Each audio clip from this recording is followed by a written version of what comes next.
The melding of science and fiction is a long-standing tradition that ironically enough looks forward. This year there's been a lot of great games, and we've got some good ones coming up too. GameRanx brings you the top 10 sci-fi games of 2016. Number 10, ReCore. I'm gonna get this out of the way immediately. I don't care that it's made by Concept. I don't particularly like Concept. It's not great what they did with Mighty No. 9, but after seeing what I've seen of this game so far, I'm incredibly intrigued. And they actually managed to put together a trailer that's emotional, and I cared by the end of it. The game takes place after a colony of people in cryosleep fails, leaving the survivors to deal with a barren wasteland. Fortunately, you have a robot companion, and the people behind the Metroid Prime series are behind this. As well as Concept. Number 9, XCOM 2, which continues the critically acclaimed turn-based tactics series that drops you into a world where humanity has been defeated by aliens. That's right, the canon story is that XCOM lost. XCOM 2 doesn't change a whole lot regarding the mechanics from Enemy Unknown, but that's not a bad thing, that's a very, very good thing. As far as turn-based tactics goes, you don't get better than XCOM, and XCOM 2 is a continuation of that. It obviously looks better, it's nice and difficult, and something that's really nice is that they've added modding tools. Something that's going to keep you guessing is that the maps are procedurally generated, which is a great way of keeping a turn-based game fresh. As good as the game is, it launched with pretty piss-poor performance on certain computers, but they have patched that issue since then, and it's a definite must-play. Number 8, Titanfall 2 is not out yet, but the lessons that Respawn Entertainment learned about the original Titanfall, the fast mech-based gameplay that worked really well but didn't give us a single-player campaign or really a lot of depth, and purports they're fixing all of that stuff, as well as bringing it to other platforms. It's exciting because the multiplayer semi-campaign modes didn't really offer a single-player experience, and Titanfall 2 looks to bring the original's gameplay, as well as the developers saying that any of the post-release stuff, the maps and modes, are going to be mostly free of charge, which is very good. I'm excited to delve into the Titanfall universe in a manner that's a little bit more in-depth than the original, and hopefully the story knocks it out of the park, at least for what Titanfall is, because the gameplay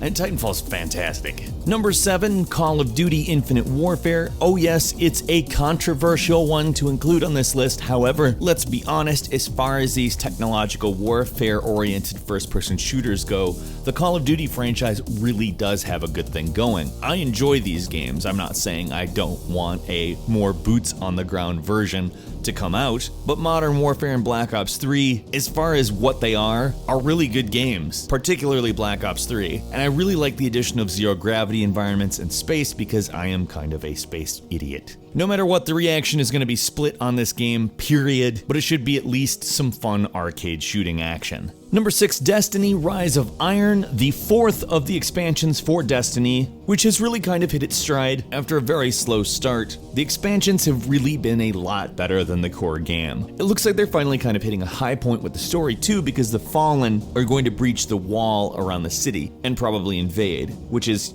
one of the better scenarios for a first-person shooter. There's going to be a new zone called the Plaguelands, as well as a new game type in the PvP, and if you're a fan of Destiny, it's probably going to be a must-play, because Destiny 2 is coming next year, and I have a feeling that that means this might be the last of the expansions, and that means some pretty explosive stuff may happen in it. Number 5, Gears of War 4 is going to focus on Marcus's son, and though it's taking place in the same continuity, is also kind of functioning as a reboot.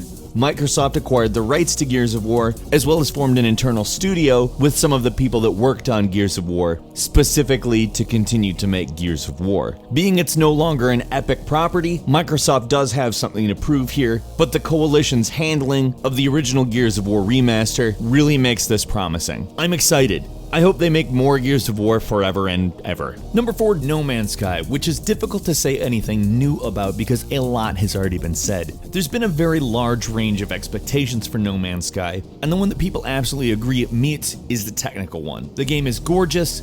It gives you a stunning variety of locations and monsters and animals, and presents a game that is bigger in scale than pretty much anything else ever, and also manages to somehow be one of the most stylish games ever created despite being procedurally generated. The thing you have to understand is that it might not be what you expected it to be, but that's not a quality thing. It's just such an open-ended game that does place on you a lot of survival requirements that it may not be what you expected it to be, but it is great. As far as video games go, this game is the achievement that a lot of people thought it would be. Number 3, Headlander. Feels like 70s sci-fi combined with 1980s Metroidvania. It's a really weird game where you're a disembodied head, where you have the challenge of adapting to different bodies, as well as being vulnerable when you're just a head. It is different from a lot of Metroidvanias in that the place you're exploring is actually populated, and that's interesting to me.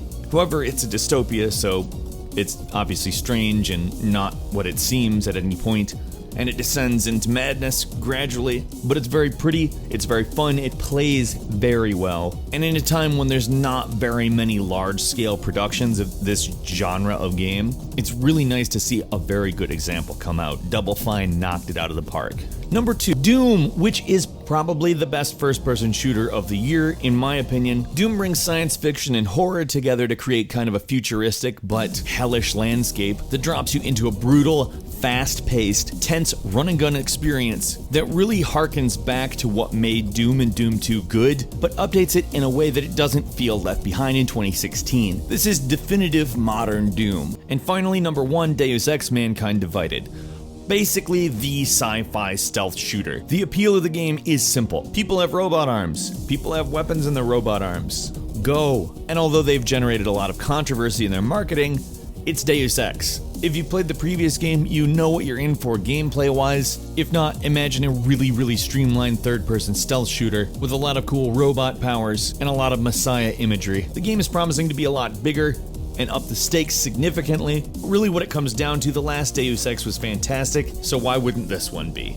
And a couple of bonus games for you. First, the third-person time-bending shooter game Quantum Break, which pulls together some of the best handling third-person shooting on any platform, let alone a Microsoft exclusive. Ashes of the Singularity, a 4X strategy game that brings massive scale to Stardock's trademark gameplay. Off-World Trading Company, which is an exploration game on top of a real-time strategy game on top of resource management game. Mirror's Edge Catalyst, which tightens up the controls significantly from the original game and puts you in an open world, which is debatable whether it's good or not, but it retains all the elements that made the original great. Stellaris, another 4X game, this one developed by Paradox. It's still obviously a 4X, but there's a little bit more emphasis on management and diplomacy. And Battlefront Gothic Armada, which gives us a really unique take on the Warhammer 40k universe, with real-time strategy gameplay in a Gothic sector of space. As far as sci-fi, what's the best of 2016 for you? Whether it's out already and you've played it, or it's coming soon, what are you looking forward to? What have you enjoyed the most? Let's meet in the comments and talk about that. If you enjoyed this video, please click the like button, and if you aren't subscribed, now's a great time to do so. We upload brand new videos every day of the week, and the best way to see them first is a subscription. As always, we thank you very much for watching this video. I'm Falcon. You can follow me on Twitter @FalconTheHero, and we'll see you next time right here on gameranx.